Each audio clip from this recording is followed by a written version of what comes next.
All right, what is going on, everybody? Welcome back to another day of Saber Sims DFS office hours. It is Monday, August 7th of 2023 here. First show of the week after the weekend here. For those of you guys who don't know, we do this show Monday through Friday, 2 p.m. Eastern. My name is Andrew. I'm one of the coaches over here at SaberSim. It's a show where we go over how to use the SaberSim app, answer any and all DFS-related questions. You guys can post your question one of three ways. First off is in the live YouTube chat. Second, you guys can send us an email, support@sabersim.com. Third, you can post your questions in the office hours channel in our Discord server. If you're not in our Discord, want to get access to that channel, there's a link in the description below. You also get access to all of our similar channels and all of our individual sport channels. Can't say enough good things about the Discord. Would highly recommend joining if you are trying to grow as a DFS player here. But with that said, looks like we have an 8-game MLB main slate today. And then we also have the FedEx Championship teeing off Thursday morning. PGA regular season is over here. So looks like we are getting into the playoffs here. So it should be fun. But with that being said, going to get the app pulled up here. And we have a few questions here. Got one in the support channel. And looks like about 3 or 4 in the office hours channel, 1 in the YouTube chat. So that should keep us busy to get the show started. But if there is anything on your guys' mind that you guys want to ask, now is a great time to get those questions in. But first question here from support. Question says, do you think that DFS has passed a lot of people up that don't have the time to do the full process? All I'm looking for is someone to take my money, help me build competitive lineups, and cash once in a while. I guess what I'm saying is I have the money to invest, love DFS, but the thing I am lacking is time. Well, what I can tell you here is that you have come to the right place. Like, you know, all things as unbiased as I can be, SaberSim is the one optimizer where you do not have to set a bunch of rules. You do not have to set a bunch of groups to get what you are looking for, right? SaberSim is not a dumb optimizer that is just trying to pack in as many projected points as possible, right? We are doing things to SaberSim to help it understand what you need to win your lineup, what you need to win your contest. And we're doing that on a contest level, on a sport level, right? We understand the different rules between sites. So the big way we're doing that, right, is with these build settings. We understand, hey, is this a GPP or is it a cash game? You're going to need something different to either, get across the cash line in a cash game or have enough upside in your lineup to win a GPP contest, right? What's the entry limit? How many entrants are in the contest? We are asking you all this information so we can give your lineups the appropriate amount of upside and the appropriate amount of correlation, right? As I change this, if I'm playing single entry, less than 100 entrants, right? My sim diversity is going to be down at 5. That's telling the builder, hey, we don't need to have so much upside to have a competitive lineup in this contest. But when I'm playing the large field 150 max flagship, our sim diversity goes all the way up to 9, saying, hey, we are going to need a very high score to win this contest, and sim diversity is going to help you do that, right? It is searching for upside in these small samples of game sims that we're running, right? So at sim diversity 9, we are taking a few sims of each game and then running that and then building your lineup from there. The less sims you use, the more outlier performances some players can have, right? Away from their average projection. And then as we lower this number, we are moving closer and closer toward the player's average projections. Not all the way there unless we get to 0, but this is just a way of showing you, like, we understand upside and we know how to account for it in different contests, right? So if you want to find an optimizer where you can log in, trust the projections on the home screen, build your lineups, do some risk management. Maybe, you have some opinions about a team or pitcher that you want to use, put those small few inputs in the post build here where it is a fairly safe environment to do that, right? You are not adjusting anything on the home screen. You are just weeding through the pool of lineups we have built you to find the ones you want to play. I can attest that, you are building competitive lineups in a short amount of time. So can't say enough things about, the time saving that we do. But I think that's one really important feature that we have here and can save you guys a lot of time if you're looking for what this user is looking for, right? Just hey, I want to build some competitive lineups. I want to sweat it out. and I don't want it to take up too much time. You come to the right place. So let me know if there's any more questions around that one. Going to jump over to the office hours channel. First question that came in from FV. Question says, when following the DFS profit plan and building lineups for single entry, 3 max, and 20 max lineups a night, is it best to build for each GPP separately, or should you fill the single and 3 max from the 20 entry build using the unique random method? Okay, great question here. So following the DFS profit plan, right? What the profit plan says is, hey, you want to split up your entry allocation into a certain percentage in single entry and 3 max, and then a certain percentage in 20 max and 150 max. The way that I like to handle actually building the lineups is just with 2 builds. So if I am playing a single entry, a 3 max, and a 20 max contest, I will do 1 build for the 20 max, and then I will do another build for the single entry and 3 max. And then what I will do is, it depends how many lineups you're playing, but let's say I'm just playing these 3 contests. I would just build 4 lineups for the single entry and 3 max, and then get 4 unique lineups in. It gets a little weird sometimes where, you know, maybe you're playing like some low dollar satellites on like FanDuel, and, you know, first place is like a $4 ticket. You might not want to put a unique lineup in that. So the way that I like to look at it is I like to go through my contest list for the night and then figure out, okay, which contest do I actually care about winning first? And I will figure out what those are, and then I will build that amount of unique lineups. So say I'm playing 10 single entries and no 3 maxes, right? So I have 10 lineups that I need to build. Maybe I'm playing 7 tournaments, 7 GPPs, and the other 3 contests are satellites for like a low dollar flagship contest. Then I would only build 7 lineups, and then I would just use those 7 lineups. I would use 3 of them twice to fill out those last 3 contests, right? So if you have 10 lineups, or I'm sorry, 10 contests, 7 lineups, I would just probably unique random it. And then the great thing about unique random or unique rank, it will not reuse a lineup until all lineups have been used. So it will make sure all 7 lineups get used, and then it will re-put one. How do I say this? So I'll use all 7 lineups, and then 3 of the lineups will get used twice. Basically, that's what I was trying to say. So that's the way I like to do it. Let me know if you have any questions about that. Next question here in the office hours channel. Question says, how contrarian does one need to be for single entry tournaments? What are ways one can make an entry contrarian? Okay, great question here. And this kind of builds off of that first question that we talked about, where, you know, we are so the way we get our slider settings, right? Let's take a step back, is we are back testing contests to figure out what the best slider settings are, right? We did an entire behind the Sims series on this. If you guys want to learn more about what that process here, oops, sorry. If I go on our YouTube channel, I go to podcasts, go to behind the Sims. So in this behind the Sims playlist, let's go back to the playlist. I just want the list. Okay, so here it is. So it is going to be this contest simulation series. So this is actually a really long series, episode 6 through episode 13. All of these are fairly long. There are, behind the scenes meetings about what we are talking about, analyzing the data and walking through it, right? But it ultimately ends with new default sliders. And this was specifically for baseball about a year ago here. So you guys can see, just with the length of these videos, and this is just the snippets that we put out, how much work goes into getting these things right for you guys. But that being said, getting back to the app here,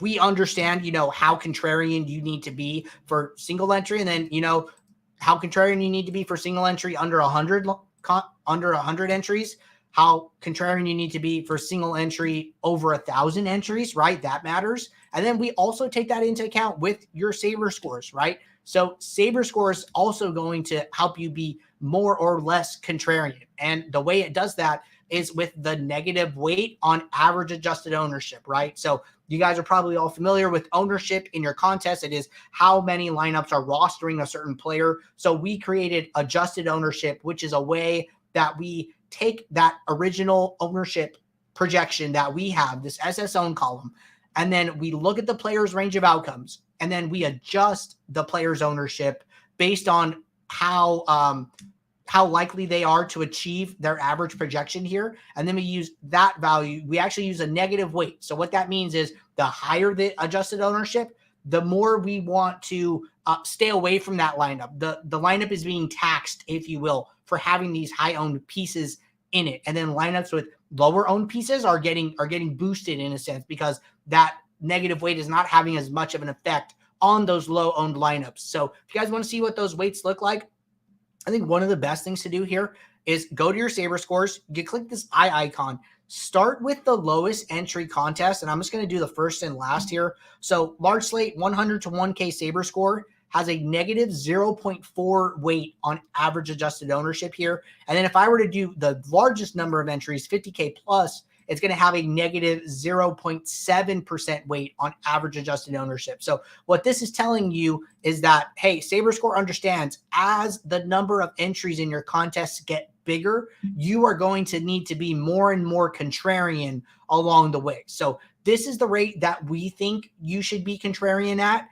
If you don't agree with this weight, if you want to be even more contrarian than this, I would say that, if that's something that you want to take advantage of, on the SaberSim Pro plan, you can create a custom metric. And what you can basically do is recreate this Saber score and then increase the weight of the average adjusted ownership. So people will come on the show, hey, I want to start using custom metrics. I want to build some of my own metrics. I have some of my own thoughts here. I don't know where to start. My favorite place to tell people where to start is with the Saber score formula. Use it as your baseline and build outward from there. Maybe you get rid of a variable. Maybe you replace a variable. Maybe you add a variable. Maybe you change the weights. But either way, this is a solid starting point that you can feel comfortable knowing that, hey, this, where I am right now with this Saber score is back tested with lots and lots of data, and I should feel comfortable starting from here rather than starting from scratch, right? So if you're interested in increasing the weight and being more contrarian here, I would recreate the custom metric on the Pro plan and increase the negative weight here. And that's probably one of the best things that you can do. All right. Also, if you're not on the Pro plan, just thinking about this out loud here, having a higher sim diversity will also help you be more contrarian. So let's say you're playing single entry, 11 to 100 entries. Maybe this is like a higher dollar. Maybe, you think that the competition is going to be sharper here and you want to be more contrarian and get a little different. Just increasing your sim diversity alone is going to take smaller and smaller buckets of sims. So that will help you get on different plays. So if you guys want to do that method here, I think increasing sim diversity by, 2 ticks, 3 ticks, something like that should also help you be more contrarian if that's what you need to do. All right. Good question there. Really like that one. Next question here from AK. AK says, hi, Andrew. I've been looking for players after running a sim that have adjusted ownership that is below the SaberSim ownership and giving them a little bump based on previous videos I've watched about playing the field. When I don't have enough time to research the slate, usually I'll put them at their 50th percentile. This is a decent approach in a crunch. Are there more drawbacks to this? Okay, so what it sounds like is that AK is saying, hey, I'm running a sim. I am comparing adjusted ownership to ownership. And for the guys that are grading out better, I am making sure that I am getting some exposure to them. And then it says, I don't know what this part meant. Instead of saying, usually I'll put them at their 50th percentile here. So what I'm thinking maybe you're saying is that, hey, I am increasing their projection to their 50th percentile, which for some guys here would give them a little bit of a boost depending on who you're looking at, right? So usually if you are looking at batters for MLB here, their mean projection is usually going to be higher than their 50th percentile. And that is because if you look at their range of outcomes here, the data is usually what we call like a tail to the right or a right skewed data set where they have all of these, very, very small percentage of the time outcomes, but very high fantasy point outcomes that are shifting the distribution to the right. So this right skew data set is going to have a bigger effect on the mean projection than it is going to have an effect on the median, which you can see by the median being 10 and the average projection being 11.48. But if you were to go and look at your pitchers per se here, right, their 50th percentile is usually going to be a little higher than their mean, not much, but some. And the reason for that is that because these players are much more normally distributed with this nice bell-shaped curve here. So if you are coming in and doing something like that, I think that's okay. Usually on average, pitchers are going to have a lower adjusted ownership for that exact reason here. So if you are trying to find some pitchers that are a little more reliable, a little more likely to achieve their projection, and you're using adjusted ownership to help you do that, if you are finding value doing that, I think that's fine. I don't think it's hurting you at all by doing that. I think that, it's an opportunity to take a, trial and error approach and see if that is something that is helping you get to better pitchers, right? So I would say do that for, a couple of weeks here, see how it's going, and then reevaluate and then readjust if necessary. And it looks like AK's here said exactly if they are lower, I'll take a look at their 75th and kind of gauge what to bump projections that way. Thanks. Okay. Yeah. No, I'm feeling you here. I don't think this is a bad approach. I think you could totally do this, but I would definitely do it for a little while and then reevaluate and see, hey, write it down, keep it log. Hey, I adjusted, Spencer Strider and Freddie Peralta, did they do well, right? And then do that for 2 weeks and then see how it goes and then see if you want to continue that or make an adjustment to it, right? So keeping a log, keeping yourself accountable, and understanding if you are helping or hurting your lineups is very important. All right, next question from Taylon. Question says, can you talk about limiting your pool and taking a stand? I know several Saber guys don't limit their pools, but I'm curious what the process would look like for someone that knows the Sims. Okay. Yeah. So really we're not huge on like player pool curation here. And that's really because, we trust the Sims a lot. We understand that, hey, when we are bucketing the Sims, right? We are randomly sampling the Sims. We are pulling a certain number of game Sims from each game to build your lineup.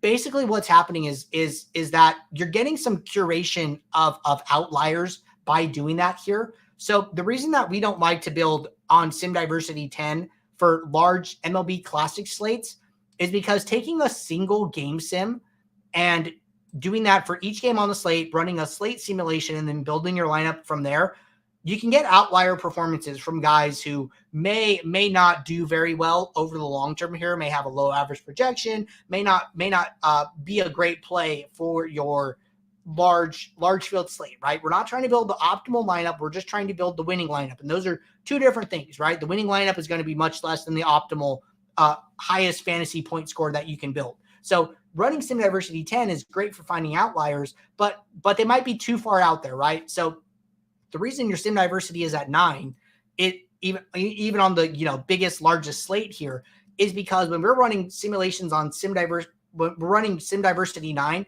we're taking small buckets of Sims. So maybe we're taking 5 Sims of each game, and then we are running those games out, right? Well, if some 7-hitter on Atlanta does really good in one game Sim, there's still 4 other Sims that he has to do decent enough in to have his projection over those 5 games be good enough to get into your lineup, right? And so by doing that, by making the players have more than one good Sim, that kind of tells you that, hey, this player might be a good play at the rate that they show up across your pool. So that's why we don't really limit our player pool here. I think that, we understand that the Sims are weeding those guys out if they're not doing well enough over a certain number of game Sims here.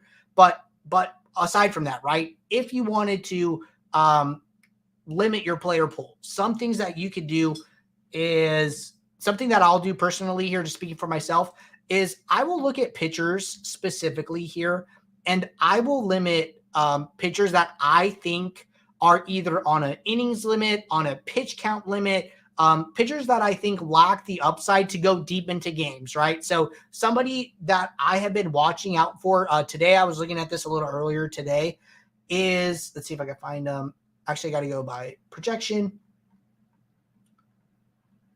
I don't see him. Oh, okay. So I was actually looking at the FanDuel all day slate here. So let's go to I think he's on the turbo. So Miami here, right? I was looking at Miami and I was looking at Yuri Perez. And Yuri Perez is this young, really good pitcher for the Marlins here. He's only 20 years old. He pitched really well in the summer, like June. And then in July, they sent him down. And he went down, and then he took 3 weeks off. And then he's had 2 starts since then where he's thrown 45 pitches, 63 pitches. He's slowly been ramping back up. But I was just reading on him. And then you guys can RotoWire has like player profiles with news and stuff. So I think that their site is good for like looking into specific players. But basically, he's thrown more innings this year than in the last 2 years. They've already been resting him. They're watching his innings very carefully here, and it's not super clear how many pitches he's going to throw tonight. But what I've gained from that is like, hey, Miami's being really careful with this guy. Even if this guy is, shoving, throwing a no-hitter, they're not going to stretch him. They're not going to let him go. At least that's my take on the slate, right? So I think that Miami's going to be very careful with this guy. I think he lacks upside, right? He's an 8K pitcher because of his skill, but just the context of the game and where he's at in the season, I don't think he's going to pitch long enough to really, really shine, right? And I think there are probably better options here. So those are things that I'm looking for with pitchers specifically, is where their upside is capped by some managerial decision. But with that being said, can you talk about limiting your pool and taking a stand? So to me, right, I'm okay Xing out Yuri Perez here and taking that stand. So not sure like exactly what specific questions I guess you were looking to have answered here, but these are ways that I'm looking to curate my pool on a player by player basis, just very, very specifically here. But I'm not looking to do it, broad spectrum. Like, hey, I don't want to play any 7, 8, 9 hitters in my lineup. Like I would actually never do that, right? I think that those players can add a lot of value to your lineups, can help you get different from the most chalk constructions here, right? Like playing the chalky team, but playing them with a interesting combination of players and mixing in some of those bottom of the order guys that maybe other users in your contest want to stay away from. So as far as that, no limitations for me, but on the pitcher level, I am looking for some of those things, especially late in the season, to try and curate my pool a little bit here. And then just one more thing on this. If you're talking about taking a stand on like a team or players on like an exposure level here, right? The best thing to do is look at their ownership and then use that as like a guide where you're saying, maybe I like Spencer Strider. Maybe I want to play him. I think he's a really good play against Pittsburgh. I think he's going to do really well. I want to take a stand on him in a positive sense. I would relate that to his ownership, right? So if you are matching his ownership exposure, if you are getting 30% Spencer Strider in your lineups, then in that case, he is neither hurting nor helping you, right? You are rostering him at the same rate as the contest is. So you have to think about it that way, right? Think of it as like a like absolute value from his ownership, right? So if you're going above 30%, then you are getting so much positive leverage, and then if you're going below 30%, you're getting so much negative leverage, right? So 25% would be negative, would be like 5% less than the field, and then 35% would be 5% more than the field. So I'm okay taking big stands on these guys. Honestly, like anywhere from 1.5x to 3x their ownership, I think is fine depending on how you feel about it. That'll help you get some positive leverage. And then negative leverage, maybe you think he's a bad play. So you want to go, half the field, 15%. You want to go a third of the field, 10%, and have less shares of him than the average user will. So just different ways to think about it there, but it also really comes down to your risk tolerance here. All right. Those are all our questions in the support channel and office hours channel. Jumping over to the YouTube chat here. Got 3 questions here in the YouTube chat. So if anybody has any questions, now is a great time to get those in. See a lot of people still trickling in here, joining the stream. Hello, everybody. Happy Monday. All right. Old Man Gamer said, how do you save 20 lineups out of 500 without having to delete the other 480? I'm trying to only download the 20 I pick. Okay, great question here. So if you're in a build and you have a certain number of lineups selected here, so your number of lineups box at the top says 20. So a couple different things by download here, right? You could just download the lineups file, right? The lineups file is not going to be able to be uploaded to DraftKings, or FanDuel or wherever you're playing. So I just want to be clear, like if you're looking for just the raw lineup file where you are, you have some outside process where you just need the player IDs and then you run that through your own thing. If you want to do that, we have this download lineups button. If you change this, if you go from lineups to pool, now this green button is going to change and say download pool. So when you are clicked on lineups, however many lineups you are viewing, these 20 lineups, it will only download those 20 lineups. When you click on pool, it will download the entire pool of lineups now. So that is the one distinction here between download lineups, download pool. If you are looking to take the lineups with you into your contest, then you need to use the fill entries button. And then from the fill entries button, you will download your entries file and then bring in your entries file here. And then you can fill your contest. And then when you click download all entries on this fill entry screen, this will be the CSV format that the site recognizes that will successfully upload your lineups into your contest. So use download lineups or download pool for using outside sources here, running it through, some other process here, and then use the fill entries to put your lineups into your contest to upload to the site. So those are the two ways to do that.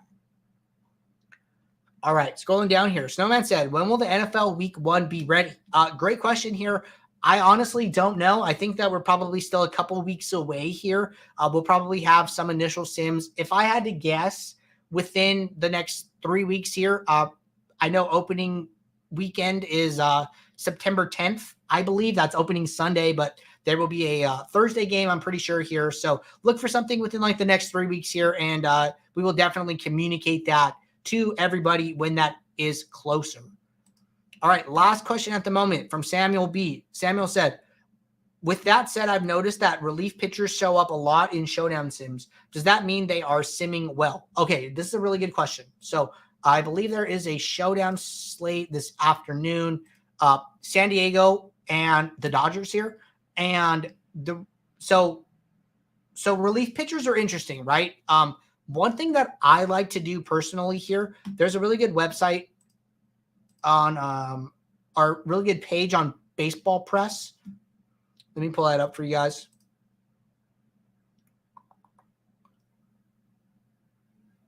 Hold on, just getting it all set up.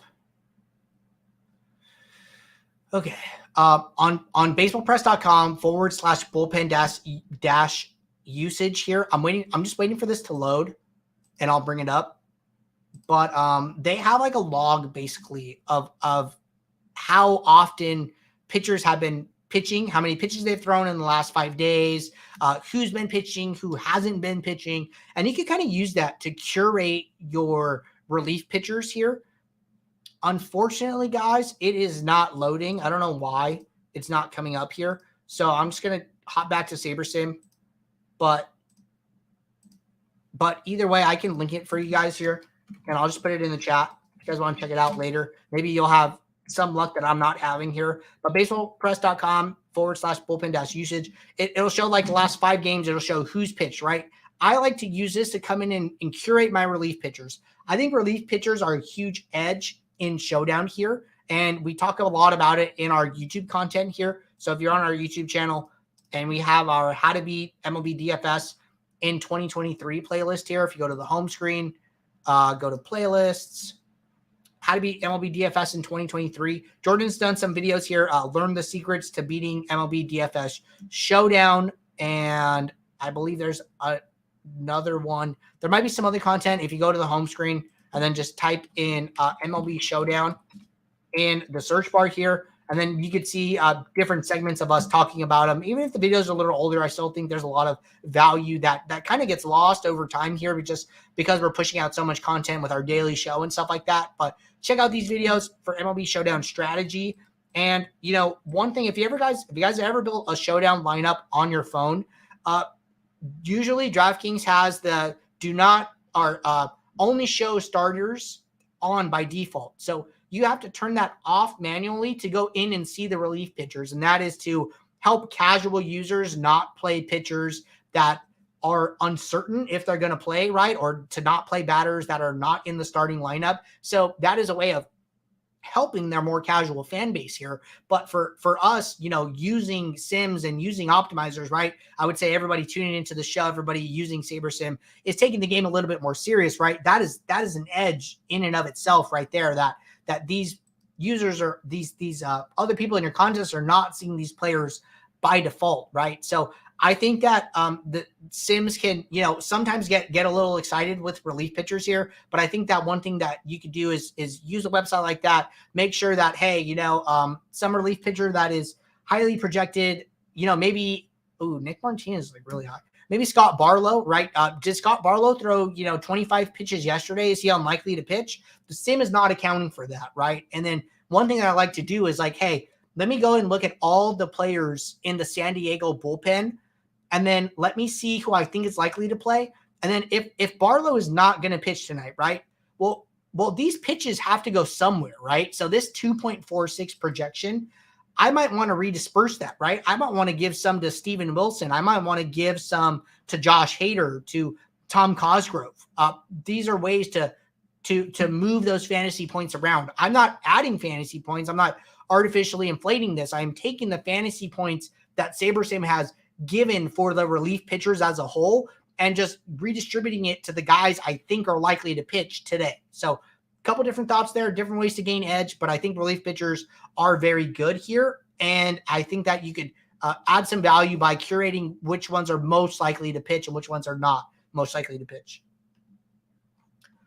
All right. Great question there. If anybody has any questions about anything I talked about, feel free to let me know. Happy to circle back and touch on those. But while we wait for any last questions to come in here, just want to remind you guys, if you guys are not playing over on Owner's Box, would highly recommend taking advantage of our support for their site. We partnered with Owner's Box at the beginning of the MLB DFS season here. First major optimizer to support contests on Owner's Box. They're an up-and-coming DFS site here, and because they are trying to grow a lot of their contests overlay, you can find reduced rate contests, no rate contests. You can even find contests where they are paying you to play. Your $5 entry becomes worth $6 by the time the contest starts because there's just simply not enough people playing those contests yet. So I don't expect that to last forever. I would take advantage of it while it lasts here, but also the user base is going to be softer than what you're going to find on FanDuel, DraftKings, or Yahoo. And then if you use promo code SABER or SaberSim when you sign up, 1, you can get up to a $500 deposit bonus. 2, we will track your entry fees for you, and you can earn free months of SaberSim just by playing on the site and nothing else. Each time you hit one of our entry fee tiers here, we will reach out to you, let you know, hey, you have earned a free month of SaberSim. You can cash in on that right away, or you can wait till the next tier. Once you cash in on it, we will reset your tracking to 0, and you will automatically start earning towards your next free month. There is no limit on the amount of credit you can earn while this promotion lasts. If you're looking for this sign-up link, it is in the description of this video, so take advantage of it. But with that being said, we are all caught up on questions, not seeing anything else rolling in here. We'll be right back here tomorrow, Tuesday, 2 p.m. Eastern, for our next show. If you guys are building lineups throughout the day, question pops in your head, drop it in the Office Hours channel, drop it in the YouTube chat ahead of the show. I will have the shows scheduled for the week shortly here, and that just gets us a steady queue of questions to get started with for our next show here. So make sure to help us out while people continue to trickle in. Samuel said, that sounds like a lot of work, but something that could pay off in showdown things. Yeah, I mean, once you see that site, I don't think it goes pretty fast here, right? It's just 2 teams, and it's not for every game on the slate, right? So you're just looking at those 2 teams, looking at their bullpen usage, and then trying to add some value, right? So all in all, I say you could probably do it in under 5 minutes here, but check it out, and the more you do it, the more used to it you'll get, and the quicker that process will be. So I wish I could have displayed it for you, but issues with the site pulling up, so apologies for that. But I will see you guys later. Until tomorrow, take care. Good luck in your contest. Bye.